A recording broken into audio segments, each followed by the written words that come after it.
Hello dear aspirants, welcome to T-SAT networks. So ఈరోజు మనం ఈ వీడియోలో క్యాలెండర్ అనే టాపిక్కి సంబంధించినటువంటి 6th పార్ట్ని డిస్కస్ చేయబోతున్నాం. ఆల్రెడీ మనం ఇంతకుముందు గత వీడియోస్లో ఒక 5 పార్ట్స్ కంప్లీట్ చేసుకున్నాం. సో ఇప్పుడు ఈ 6th పార్ట్ అనేటువంటిది ఎలా ఉందో చూడబోతున్నాం. సో ఈ 6th పార్ట్లో ప్రధానంగా మనం ఎటువంటి అంశాలు మనం నేర్చుకోబోతున్నాము అంటే, మీకు స్టార్టింగ్లో నేను బేసిక్స్ అంటే ఇంట్రడక్షన్ పార్ట్ చెప్తున్న క్రమంలో కొన్ని అంశాలు చెప్పాను. ఏంటంటే మంత్ని పోలిన మంత్ కనుగొనడం. ఫర్ ఎగ్జాంపుల్, మీరు ఒక సాధారణ సంవత్సరం తీసుకుంటే అందులో February month, March month, November month అనేటువంటివి ఒకే డేతో స్టార్ట్ అవుతాయి. అదేవిధంగా జనవరి మంత్ మరియు అక్టోబర్ మంత్ అనేటువంటివి ఒకే క్యాలెండర్ని పోలి ఉంటాయి. లేదా లీప్ ఇయర్ తీసుకుంటే అందులో కూడా లీప్ ఇయర్లో January month, April month, July month ఒకే క్యాలెండర్ని పోలి ఉంటాయి, ఒకే డేతో స్టార్ట్ అవుతాయి. అందులో స్పెసిఫిక్గా జనవరి మంత్, జూలై మంత్ ఒకే క్యాలెండర్ని పోలి ఉంటాయి అనే అంశాలు నేర్చుకున్నాం. సో ఇట్లా ఒక ఇయర్లో ఏ విధంగా అయితే ఒక మంత్ను పోలినటువంటి మరొక మంత్ ఉంటుందో, అదేవిధంగా ఇయర్స్లో కూడా ఒక ఇయర్ని పోలినటువంటి మరొక ఇయర్ ఉంటుంది. ఫర్ ఎగ్జాంపుల్ 2022 సంవత్సరం, 2022 సంవత్సరాన్ని పోలినటువంటి సంవత్సరం వెంటనే మరలా ఎప్పుడు వస్తుంది అంటారు. ఓకేనా? లేదా 2023 సంవత్సరాన్ని పోలిన సంవత్సరం వెంటనే మరలా ఎప్పుడు వస్తుంది? లేదా 2024 సంవత్సరాన్ని పోలిన సంవత్సరం వెంటనే మరలా ఎప్పుడు వస్తుంది? ఇటువంటివి యూజువల్గా ఇయర్ని పోలినటువంటి ఇయర్ని కనుక్కునే విధానం. సో ఈ విధంగా ఈ సంవత్సరాన్ని పోలినటువంటి సంవత్సరాన్ని కనుక్కునే విధానం నేర్చుకోవడం కోసం మనకు ప్రధానంగా కొంత బేసిక్ ఇన్ఫర్మేషన్ అవసరం. ఆ బేసిక్ ఇన్ఫర్మేషన్ చూసిన తర్వాత then will discuss that type of questions. Okay, ముందుగా ఇక్కడ నేను ఒక ఇయర్ తీసుకున్నాను. ఫర్ ఎగ్జాంపుల్ లెట్స్ సే 2025 అనే ఒక ఇయర్ తీసుకున్నాను. ఇక్కడ నేను ఈ 2025 అనే నెంబర్కి నేను నేమ్ని కొంత డిఫరెంట్గా అసైన్ చేస్తున్నా, ఒక పేరు పెడుతున్నా ఇయర్కి.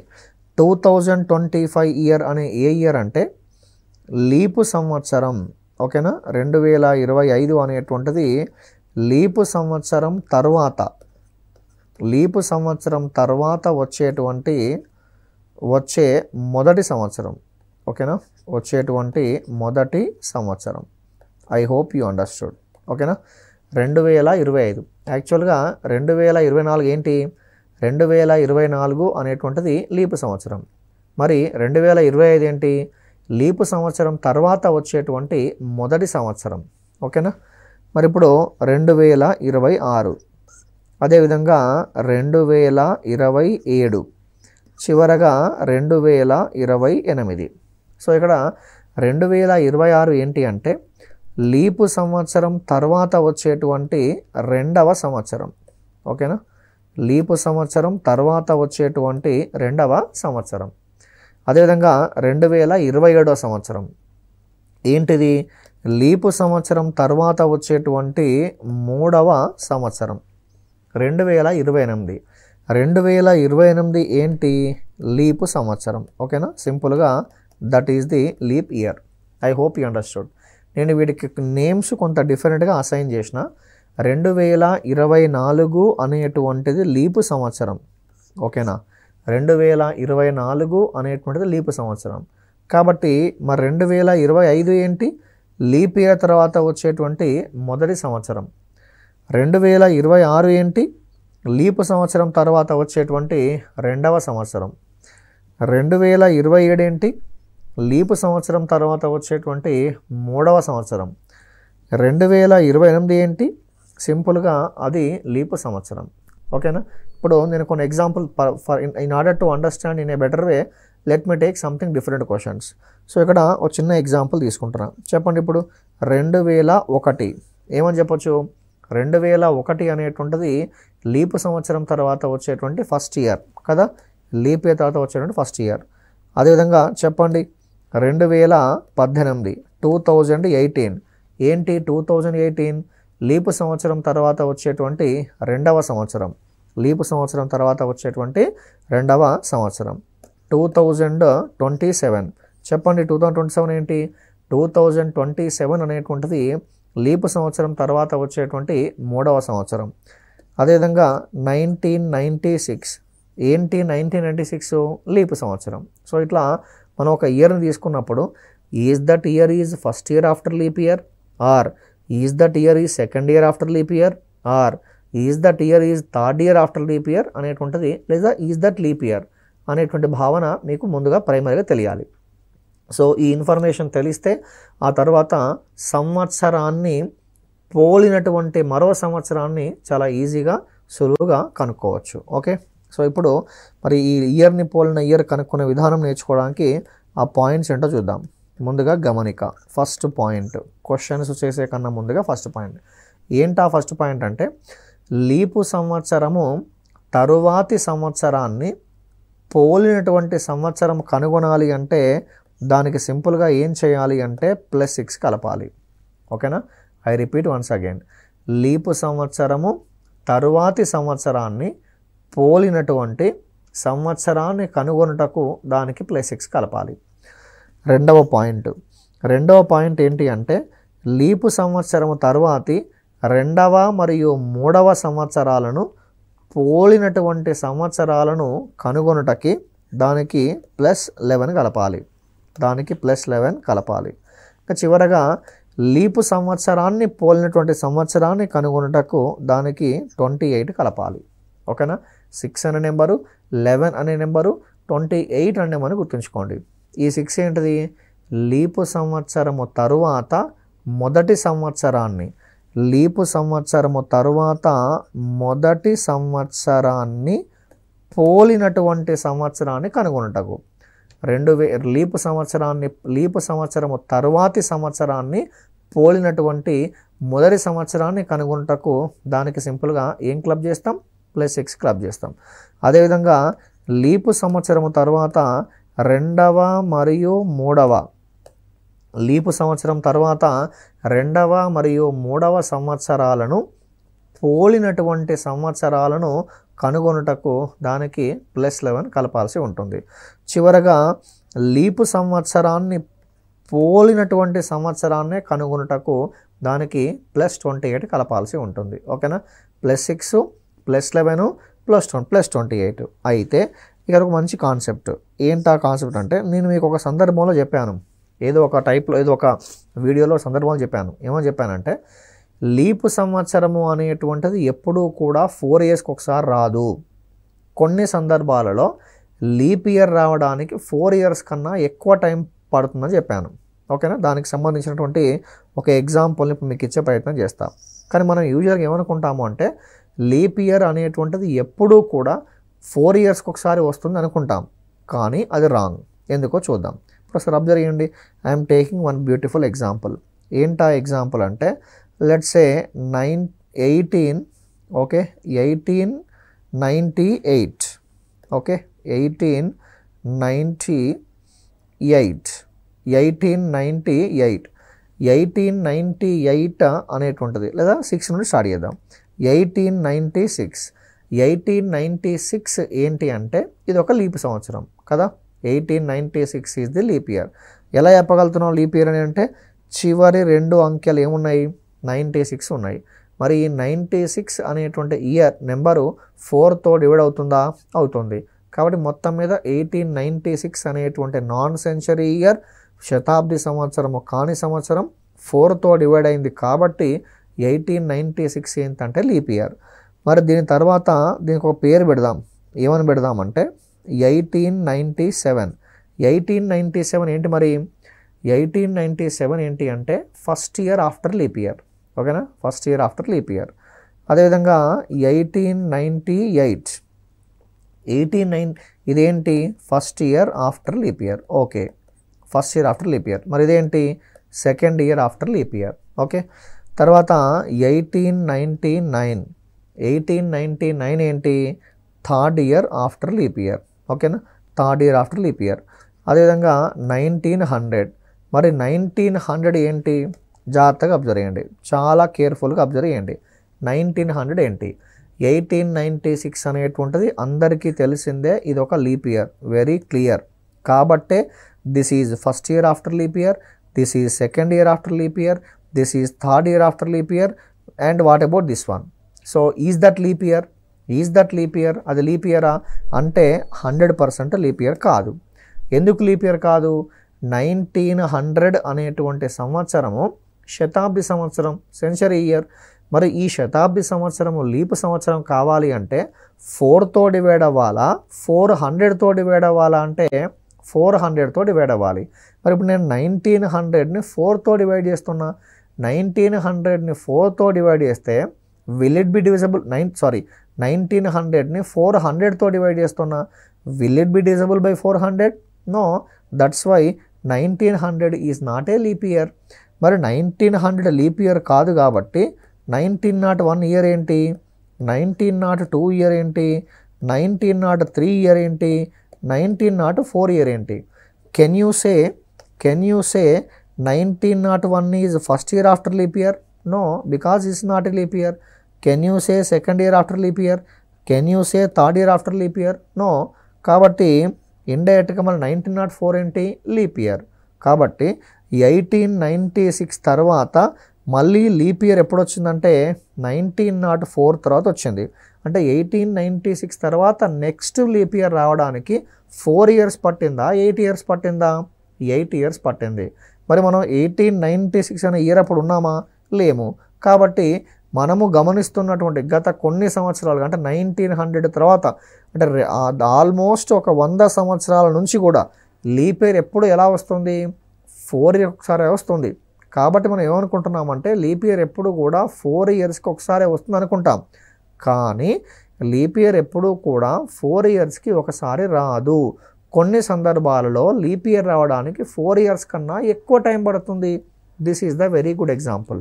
మరి 1901 ఇయర్ అనేటువంటిది లీప్ ఇయర్ తర్వాత వచ్చే ఫస్ట్ ఇయర్ కాదు. మరి కానప్పుడు 1901 అనేటువంటి ఇయర్ని పోలినటువంటి ఇయర్ కనుగొనాలి అంటే దానికి మరి 6 యాడ్ చేయాలా, 11 యాడ్ చేయాలా, 28 యాడ్ చేయాలా అన్నప్పుడు అప్పుడు మీరు సింపుల్గా చేయాల్సిన పని ఏమిటి అంటే, సో ఇక్కడ ఈ ఫార్ములా ఏదైతే ఉందో ఏంటది, +6 +11 +28 అనే ఫార్ములా ఏదైతే ఉందో ఇది అన్ని సందర్భాల్లో వర్తించదు. కొన్ని సందర్భాల్లో మాత్రమే వర్తిస్తుంది. మన కాంపిటేటివ్ ఎగ్జామినేషన్ పాయింట్ ఆఫ్ వ్యూలో యాక్చువల్గా +6 +11 +28 అనే కాన్సెప్ట్ సరిపోతుందండి. కానీ అలా కాకుండా ఇంకా మిగతాయి ఉన్నాయనుకోండి, అలా ఉన్నప్పుడు ఈ కాన్సెప్ట్ అనేటువంటిది సింపుల్గా సరిపోదు. ఏ సందర్భంలో సరిపోదు అంటే లీపు సంవత్సరము కానటువంటి శతాబ్ది సంవత్సరానికి. What is the speciality of 1900? అది లీపు సంవత్సరము కానటువంటి శతాబ్ది సంవత్సరం, నాన్ లీప్ సెంచరీ ఇయర్ అంటాం దాన్ని, నాన్ లీప్ సెంచరీ ఇయర్. ఈ విధంగా లీపు సంవత్సరము కానటువంటి శతాబ్ది సంవత్సరాలకి చేరువగా అంటే దగ్గరగా సంవత్సరాలు ఉన్నట్లయితే ఈ పై ఫార్ములాస్ వర్తించవు అంటాం. Very good concept. ఓకే, ఈ ఫార్ములాస్ అన్నీ వర్తిస్తాయి. 99.99 కేసెస్లోనే ఫార్ములాస్ వర్తిస్తాయి. మరి 100% కేసెస్లో ఫార్ములాస్ వర్తించాలి అంటే వర్తించవు. ఓకేనా? అలా వర్తించే విధానం ఏంటో చెప్తాను మీకు. అన్ని సందర్భాల్లో యూజ్ అయ్యేటువంటి మెథడ్ ఏంటో చెప్తాను. ఓకే, ఎప్పుడు వర్తించవు? శతాబ్ది లీపు సంవత్సరము కానటువంటి, మీరు కావాలంటే రాసుకోవచ్చు గమనిక అని, లీపు సంవత్సరము కానటువంటి, ఓకేనా, లీపు సంవత్సరము కానటువంటి శతాబ్ది సంవత్సరాలకి చేరువగా అంటే మీనింగ్ ఏంటి? దగ్గరగా. లీపు సంవత్సరాలు కానటువంటి శతాబ్ది సంవత్సరాలకు చేరువగా సంవత్సరాలు ఉన్నట్లయితే పై ఫార్ములాస్ వర్తించవు. మరి అన్ని సందర్భాల్లో వర్తించడానికి మెథడ్ ఉందా అంటే ఉంది, నేర్చుకుందాం అదేంటో. ఓకే, సో ముందుగా దీనికి సంబంధించినటువంటి క్వశ్చన్స్ అనేటువంటివి ఎలా ఉన్నాయో ఒకసారి చేసే ప్రయత్నం చేద్దాం. ఓకేనా? So let start the question. ముందుగా క్వశ్చన్ నెంబర్ 1 ఏమన్నాడు ఈ క్వశ్చన్లో అంటే 2005 సంవత్సరాన్ని పోలిన సంవత్సరం తిరిగి మరలా ఎప్పుడు వస్తుంది అంటాడు. 2005 సంవత్సరాన్ని పోలినటువంటి సంవత్సరం వెంటనే తిరిగి మరలా ఎప్పుడు వస్తుంది. సో కాబట్టి దీన్ని మనం టైప్ 1 అని చేద్దాం, టైప్ 2 అని చేద్దాం. ముందుగా చెప్పండి, 2005 అనే సంవత్సరం యొక్క స్పెషాలిటీ ఏంటి? అదొక లీపు సంవత్సరం తర్వాత వచ్చేటువంటి ఫస్ట్ ఇయర్. మరి లీపు సంవత్సరం తర్వాత వచ్చేటువంటి ఫస్ట్ ఇయర్ని పోలినటువంటి సంవత్సరము కనుగొనాలి అంటే దానికి ఎంత కలుపుతాం? ప్లస్ 6 కలుపుతాం కదా. కాబట్టి 2005 ప్లస్ 6 సింపుల్గా ఏం తీసుకుంటాం 2011. Therefore 2005 year and 2011 year both are said to be, both years are said to be same calendar years. అవి రెండు కూడా ఒకే క్యాలెండర్ని పోలి ఉన్నాయి అంటాం. అవి రెండు కూడా ఒకే క్యాలెండర్ని పోలి ఉన్నాయి అంటాం. ఏంటా ఇయర్స్ 2005 అండ్ 2011. ఓకే, ఇది టైప్ 1 ద్వారా చేసే విధానం. అలా కాకుండా టైప్ 2 ద్వారా చేసే విధానం అంటే చూద్దాం. అంటే ఇది కొన్ని సందర్భాల్లో వర్తిస్తుంది, ఇప్పుడు చెప్పేది మాత్రం అన్ని సందర్భాల్లో వర్తిస్తుంది. ఒకవైపు ఏమో ఇయర్స్ అని రాయండి, మరొక వైపు ఏమో ఆడ్ డేస్ అని రాయండి. తెలుసుగా మీకు ఆడ్ డేస్ అంటే, ఆడ్ డేస్ని తెలుగులో ఏమంటాం విషమ దినాలు అంటాం కదా, విషమ దినాలు అంటాం. వాడు ఏ ఇయర్కి ఫైన్ చేయమన్నాడు 2005కి ఫైన్ చేయమన్నాడు. వాడు ఏ ఇయర్కి అయితే ఫైన్ చేయమన్నాడో ఆ ఇయర్ కాకుండా ఆ నెక్స్ట్ ఇయర్ నుంచి తీసుకోండి. ఆ ఇయర్ కాకుండా ఆ నెక్స్ట్ ఇయర్ కనుక్కోమన్నది 2005 నుంచి, కాబట్టి 2006 నుండి తీసుకోండి. 2006, 2007, 2008, 2009, 2010, 2011, 2012 అండ్ సో ఆన్. ర్యాండమ్గా ఇట్లా కొన్ని ఇయర్స్ తీసుకున్నాం. ఆడ్ డేస్ అదనపు రోజులు. వాడు ఇచ్చినటువంటి సంవత్సరం అనేటువంటిది సాధారణ సంవత్సరం అయితేనేమో ఒక ఆడ్ డే ఉంటుంది, అలా కాకుండా లీప్ సంవత్సరం అయితేనేమో 2 ఆడ్ డేస్ ఉంటాయి, అంతే కదా. సాధారణ సంవత్సరానికి అదనపు రోజులు ఒకటే. సో ఇక్కడ ఏమొస్తుంది అదనపు రోజులు ఒకటే కాబట్టి సింపుల్గా ఏం తీసుకుంటాం 2006. ఇక్కడ సింపుల్గా ఏం తీసుకుంటామండి అదనపు రోజులు 1 తీసుకుంటాం. మరి ఇక్కడ ఏం తీసుకుంటాం 1 తీసుకుంటాం. అదనపు రోజులు 1 ఇక్కడ మాత్రం ఏం తీసుకుంటాం 2 బికాజ్ లీప్ ఇయర్. 1 1 1 2 ఇలా ఎప్పటి వరకు చేసుకుంటూ వెళ్ళాలి అంటే అదనపు రోజుల మొత్తము అనేటువంటిది 7 యొక్క గుణిజం వచ్చేంత వరకు. You have to continue this procedure till you get the sum of the odd days as 7 multiple. అదనపు రోజుల మొత్తము అనేటువంటిది 7 యొక్క గుణిజం వచ్చేంత వరకు ఈ విధానాన్ని కొనసాగిస్తూ ఉంటాం. కాబట్టి చూడండి ఏం చేయాలి, అదనపు రోజుల యొక్క మొత్తం 1 + 1 + 2 + 1 + 1 4 6 + 1 ఎంత 7. అదనపు రోజుల యొక్క మొత్తం 7 వచ్చింది అంటే 7 మల్టిపుల్ వచ్చింది. 7 రావచ్చు, 7 వచ్చే అవకాశం లేకపోతే 14 రావచ్చు, 14 వచ్చే అవకాశం లేకపోతే 21 రావచ్చు, ఆ విధంగా. సో కాబట్టి మీరుగా ఈ 12,2ని you need not to consider. ఓకేనా, you need not to consider. అదనపు రోజుల యొక్క మొత్తం 7 యొక్క గుణిజం ఏ ఇయర్కి వచ్చింది 2011కి వచ్చింది. కాబట్టి సింపుల్గా 2005 year and 2011 year both are said to be same calendar years. I hope you understood. So ఇగో ఈ సెకండ్ టైప్ ద్వారా చేసే విధానం ఏదైతే ఉందో ఇది ఎనీ ఇయర్ కన్నా వర్తించవచ్చు. ఈవెన్ 1901, 1902, 1903, 1904 అలా ఏ ఇయర్ ఇచ్చినా సరే దాన్ని సింపుల్గా వర్తించుకుంటూ ముందుకెళ్తాం. వాడు ఏ ఇయర్ అయితే ఇచ్చాడో ఆ ఇయర్ కాకుండా మిగతా ఇయర్ నుంచి తీసుకొని ముందుకెళ్తాం. This is regarding same calendar year finding type 1 and type 2. ఒకవేళ 2007 ఇచ్చాను అనుకోండి, 2007 టైప్ 2 ద్వారా చేయాలనుకుంటే 8, 9, 10, 11, 12 అండ్ సో ఆన్. అట్లా అదనపు రోజుల యొక్క మొత్తం ఎంత రావాలి. You have to continue this procedure till you get the sum of the odd days as 7 multiple. 7 గుణిజం వచ్చేంత వరకు కొనసాగిస్తూనే ఉండాలి. Right, now let me take some other questions regarding this. మరొక ఎగ్జాంపుల్ 1996 అండి. 1996ని పోలిన సంవత్సరం వెంటనే తిరిగి మళ్ళా ఎప్పుడు వస్తుంది అంటాడు. 1996ని పోలిన సంవత్సరం వెంటనే తిరిగి మళ్ళా ఎప్పుడు వస్తుంది చెప్పండి. ఇక 1996 స్పెషాలిటీ ఏంటి, 1996 అనేటువంటిది లీప్ ఇయర్. మరి ఒక లీప్ ఇయర్ని పోలినటువంటి ఇయర్ ఏంటో రావాలి అంటే దానికి ఎంత యాడ్ చేస్తాం 28ని యాడ్ చేస్తాం. అలా యాడ్ చేస్తే 1996 + 8 అంటే 2004. 2004 + 20 అంటే 2024. Now what you can say 1996 calendar and 2024 calendar రెండు ఎలా ఉంటాయి, ఒకే క్యాలెండర్ని పోలి ఉంటాయి. మళ్ళీ ఇంకో విషయం ఏంటంటే ఒక క్యాలెండర్ని పోలిన సంవత్సరం, క్యాలెండర్ని పోలినటువంటి క్యాలెండర్ని కనుగొనండి అన్నప్పుడు లీప్ ఇయర్ని పోలిన ఇయరే లీప్ ఇయర్కి వస్తుంది, అదే నాన్ లీప్ ఇయర్ని పోలిన ఇయరే నాన్ లీప్ ఇయర్కి వస్తుంది. ఫర్ ఎగ్జాంపుల్ కొన్ని సందర్భాలలో లీప్ ఇయర్కి అదనపు రోజుల యొక్క మొత్తం క్లబ్ చేసినప్పుడు నాన్ లీప్ ఇయర్ వస్తే అది తీసుకోవద్దు, ఎందుకంటే ఇది లీప్ ఇయర్ అది నాన్ లీప్ ఇయర్, మరి రెండు ఒకే క్యాలెండర్ పోలి ఉంటాయా, పోలి ఉండవు. 7 గుణిజం వచ్చినప్పటికీ 7 గుణిజం రావాలి. లీప్ ఇయర్ అయితే లీప్ ఇయర్ ఉండాలి, నాన్ లీప్ ఇయర్ అయితే నాన్ లీప్ ఇయర్ ఉండాలి. I hope you understood. ఓకేనా, ఇది దానికి సంబంధించి. Let me take one more example for this. So let's say 2020 అని తీసుకున్నాను. 2020 ఏంటి? Leap year. మరి ఈ లీప్ ఇయర్ని పోలిన ఇయర్ ఎంతో రావాలి అంటే 2020కి ఏం యాడ్ చేస్తాం? 2020 + 28. మీ ఆన్సర్ ఏంటిది? 2048 is the answer for this question. ఓకేనా, 2048 is the answer for this question. అలా కాకుండా నెక్స్ట్ వన్ చూడండి. లెట్స్ సే ఫర్ ఎగ్జాంపుల్ 2022 అనేటువంటిది ఏంటి? లీప్ ఇయర్ తర్వాత వచ్చేటువంటి 2వ సంవత్సరం కదా. 2020 అనేటువంటిది leap year. 21 first year after leap year, 22 second year after leap year. మరి దీన్ని పోలిన ఇయర్ ఏంటో కనుగొనాలి అంటే దానికి ప్లస్ ఏం యాడ్ చేస్తాం? 2022 + 11 యాడ్ చేస్తాం. 2022 + 11 ఏంటి మీ ఆన్సర్? 2033. దేర్ ఫోర్ 2022వ సంవత్సరం మరియు 2033వ సంవత్సరం ఒకే క్యాలెండర్ని పోలి ఉన్నాయి అంటాం. ఒకే క్యాలెండర్ని పోలి ఉన్నాయి అని చెప్పి తీసుకోవడం జరుగుతుంది. So I hope you understood this beautiful concept called same calendar year. అన్ని సందర్భాలలో వర్తించాలి అంటే మీరు చేయాల్సింది ఇగో ఈ టైప్ 2. ఓకేనా, టైప్ 2 చేసేటప్పుడు ఏ ఇయర్ అయితే అడిగాడో ఆ ఇయర్ కాకుండా నెక్స్ట్ ఇయర్ తీసుకోవాలి. ఆడ్ డేస్ ఫైన్ చేయాలి.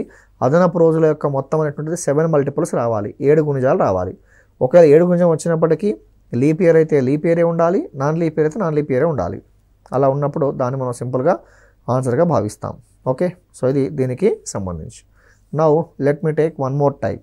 ఇదే దాంట్లో క్యాలెండర్లో మరొక టైప్ చేయబోతున్నాం. Next type of questions. Okay, మనం ఇంతకుముందు స్టార్టింగ్లో type 1, type 2, type 3, type 4, type 5 అని చెప్పి చేసుకుంటూ వెళ్తున్నాం. So next type of questions from this calendar. Okay, so ఈ నెక్స్ట్ టైప్ ఆఫ్ క్వశ్చన్స్ ఏంటి అంటే నార్మల్గా ఇట్లా జస్ట్ లాజికల్గా వితౌట్ ఎనీ కోడ్స్ అనేటువంటి కాన్సెప్ట్ ఏం లేకుండా సింపుల్గా చేసుకుంటూ వెళ్తాం. Let's say here is the question. నిన్నటికి 3 రోజుల ముందు, నిన్నటికి 3 రోజుల ముందు శనివారం. నిన్నటికి 3 రోజుల ముందు శనివారం అయితే రేపటికి 4వ రోజు ఏ వారం? 4వ రోజు, రేపటికి 4వ రోజు ఏ వారం? జస్ట్ బేసికల్ క్వశ్చన్. జస్ట్ మన స్పెసిఫిక్గా కోడ్స్ అంటూ ఏముండవు, ఫార్ములాస్ అంటూ ఏముండవు, నార్మల్గా చేసుకుంటూ ముందుకెళ్ళడమే. నిన్నటికి 2 రోజుల ముందు శనివారం అట, రేపటికి 4వ రోజు ఏ వారం? 4వ రోజు ఏ వారము అంటే వేరు, 4 రోజుల తరువాత ఏ వారము అంటే వేరు. ఓకేనా, ఇలాంటప్పుడు ఏం చేయాలంటే మీరు ఎక్కడో చోట నేడు అని తీసుకోండి. ఇంకో ఇది టుడే. ఓకేనా, ఎక్కడో చోట మీరు నేడు అని తీసుకోండి, అది ఫ్రమ్ దిస్ డే, టుడే. ఓకేనా, రైట్. తర్వాత నిన్నటికి 3 రోజుల ముందు అన్నాడు. ఇది నిన్నటికి 1వ రోజు, 2వ రోజు, 3వ రోజు. ఇది నిన్నటికి 3వ రోజు. ఈ 3వ రోజు ముందు రోజు, నిన్నటికి 3 రోజుల ముందు ఏ వారం అట? శనివారం అట. అయితే రేపటికి 4వ రోజు ఏ వారం? ఇంకో ఇది రేపండి. రేపటికి 4వ రోజు, రేపటికి 1వ రోజు, 2వ రోజు, 3వ రోజు, 4వ రోజు. 4వ రోజు అంటే వేరు, 4 రోజుల తరువాత అంటే వేరు. కాబట్టి శని, ఆది, సోమ, మంగళ, బుధ, గురు, శుక్ర, శని, ఆది, సోమ, మంగళ. ఈ క్వశ్చన్కి ఆన్సర్ ఏంటి అంటే మంగళవారము అనేటువంటిది ఆన్సర్ అండి.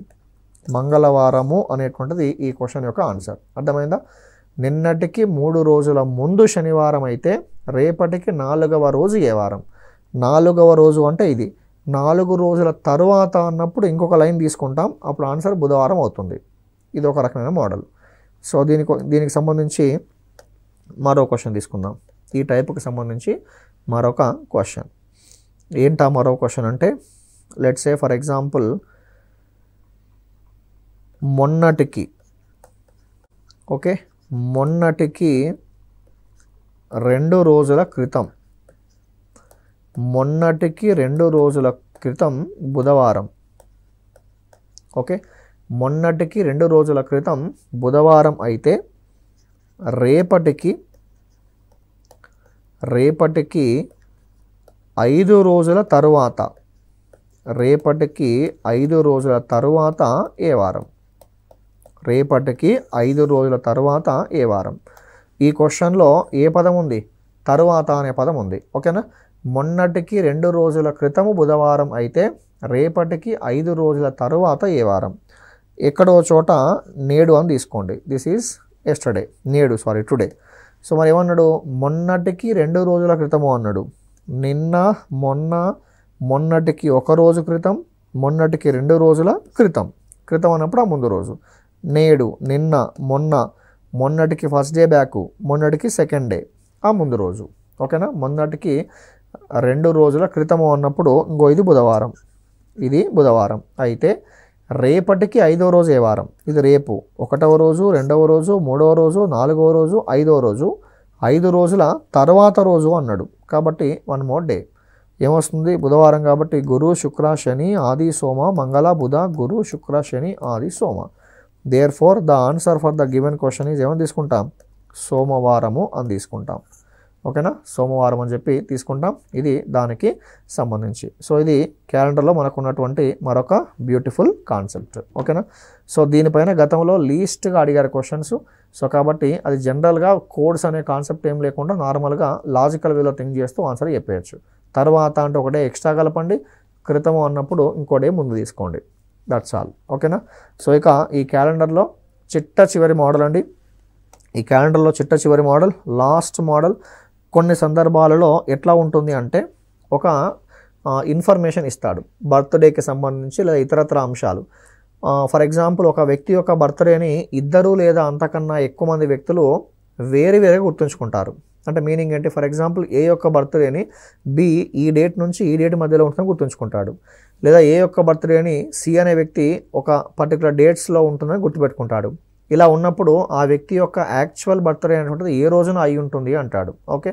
సో ఇటువంటి సందర్భాలలో కామన్గా ఉన్నటువంటి ఆ అందరూ కూడా కరెక్టే అంటాడు. మళ్ళీ అందరి వ్యక్తుల యొక్క గుర్తింపు కరెక్టే అంటాడు. అలా అన్నప్పుడు మరి కామన్గా ఆ వ్యక్తి యొక్క బర్త్డే ఎప్పుడు అన్నప్పుడు ఇచ్చినటువంటి 2 లేదా 3కి సంబంధించిన ఆ డేటాలో కామన్గా వచ్చే డేట్నే మనం ఆన్సర్గా గుర్తిస్తాం. కామన్గా వచ్చే డేట్నే సింపుల్గా మనం ఆన్సర్గా గుర్తిస్తాం. మీకు అర్థం కావడం కోసం చిన్న ఎగ్జాంపుల్ తీసుకుంటున్నా. ఫర్ ఎగ్జాంపుల్ రోహిత్ అనే ఒక పర్సన్ ఉన్నాడు.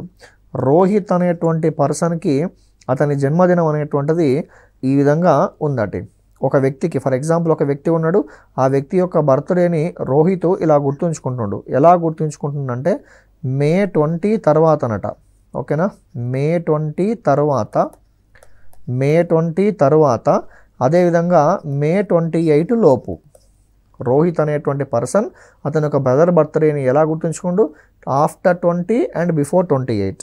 తర్వాత మరొక వ్యక్తి ఎవరో ఏబిసి అనే వ్యక్తి, వర్మ అనే వ్యక్తి ఉన్నాడు. వర్మ అనే వ్యక్తి ఆ యాక్చువల్ బర్త్డే వ్యక్తి ఏవైతారో అతని యొక్క బర్త్డే అనేటువంటిది మే 22 లోపే అని గుర్తుంచుకున్నాడు. ఓన్లీ మే 22 లోపే వస్తుందని గుర్తుంచుకున్నాడు.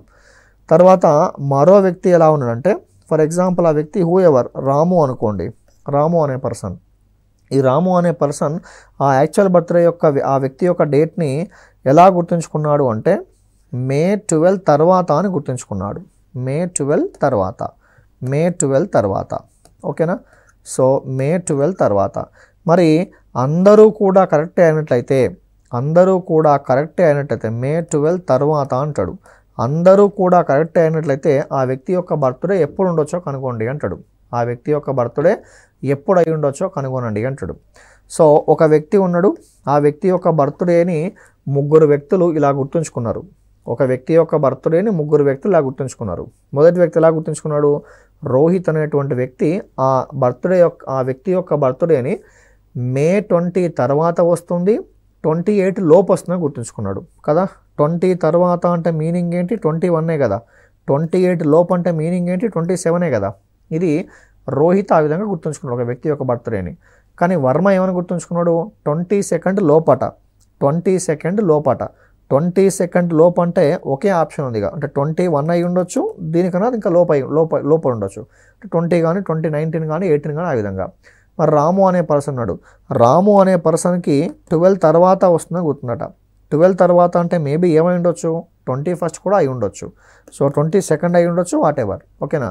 మరి ఈ ముగ్గురు వ్యక్తులు కరెక్టే అయినట్టయితే ఆ వ్యక్తి యొక్క జన్మదినం ఏ రోజో కనుగొనండి అంటాడు. ముగ్గురు వ్యక్తులు కూడా కరెక్టే అయితే ఆ వ్యక్తి యొక్క బర్త్డే అనేటువంటిది ఏ డేనో కనుగొనండి అంటాడు. ఇది least preference model, last model. ఇటువంటిప్పుడు మీరు ఏం చేయాలి అంటే అన్ని డేట్స్ కామన్గా ఇప్పుడు ఈ క్వశ్చన్లో ముగ్గురు వ్యక్తులు ఉన్నారు, ముగ్గురు ఉండనివ్వండి, అంతకన్నా ఎక్కువ ఉండనివ్వండి, ఎలా ఉన్నా సరే అందరికీ కామన్గా గుర్తున్న డేట్నే మీరు గుర్తుంచుకోవాలి. అందరికీ కామన్గా ఉన్న డేట్ ఏంటండి, 21st.